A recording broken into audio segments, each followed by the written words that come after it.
Welcome to the deep dive. We're here to, really get into your sources and pull out those key insights. Today, we're looking at Tweedy Gas Co. It's fascinating. This brand built a massive, cult following. And they did it in an underground market, basically ignoring all the usual marketing rules. Okay, let's unpack this. Our mission is to figure out how they managed to build real belief, not just temporary hype. Yeah, it's more than just a product story, isn't it? It's really a masterclass in unconventional brand building. The sources show they started super quiet, Long Beach to the trapline, as they put it, which means, growing organically, street level within these unregulated networks, no ads, no big intros. They focused hard on presence first, product second. That's interesting. Presence before product. Exactly. It tapped into scarcity, social proof, Okay. made finding them feel like an achievement, that insider feeling. And the look, the aesthetic, that really grabbed me, this tuned up and tapped in thing. They didn't just borrow Looney Tunes, they twisted it, turned that nostalgia into what the sources call underground drip. Super specific, super coveted. We're talking these bold character jars, right? Like Daffy Duck in black Air Forces or lobsters wearing designer frames. It sounds wild. It is wild, but it worked. Yeah.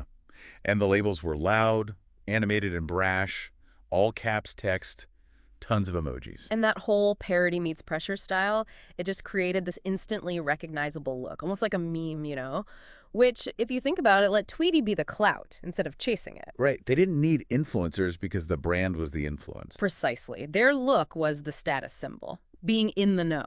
Okay, but the visuals grab you, sure. Yeah. But what really seemed to lock it in was the authenticity, right? Yeah. The founder, he was a skater turned trapper.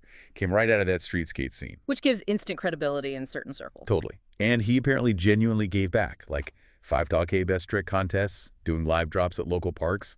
How did that build loyalty? It seems so counterintuitive compared to ad spend. Well, that's a great point. That grassroots stuff was vital for building the brand myth. It was all skate energy, street motion. It wasn't manufactured. It created this super loyal community, what the sources call a cult with no campaign. No campaign, meaning no ads, no marketing kits for sellers. Exactly. No influencer outreach, no bud tender kits, those little promo packs for dispensaries, none of that. It was all reels, reposts, and skate park whispers. Wow. And you saw those phrases like, geek, if you know, and all the plugs show me. It screamed exclusivity. Even the side stuff like Famouz Amo'z or that Ferrarski effect collaboration with QPSKii. Yeah, the red, yellow, green stripes, the exotic car thing. It all just reinforced that insider feel. You had to be in it to get it. And that insider vibe feeds directly into how they handle distribution, which was pretty radical. This cult rollout idea. No menus, no shops, just DM to score drops. Direct message only. Yeah. And the jar is stamped for elite smokers only. Talk about exclusives, like those first flight products, the first batches of new stuff. Skittles, bubblegum, Daffy's Quakin. And for that Ferrarski collab, no actual drop date, just 6 in the caption. That's bold. It is bold, and it raises that question, how does that level of scarcity, no web store, no countdown timers, how does it create so much mystique and demand? The FOMO, basically. Fear of missing out. Huge FOMO. And the psychology of exclusivity. Getting it makes you part of the elite group.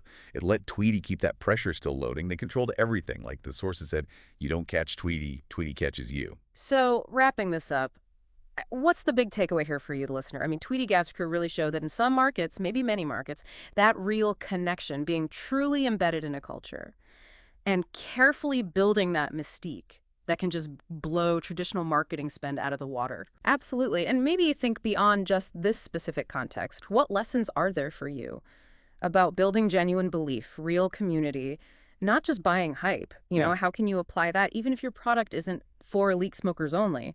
Think about earned discovery, real connection. Yeah, it's a strong reminder, isn't it? Sometimes the weirdest, most authentic paths built from the ground up create the strongest followings. Definitely something to chew on.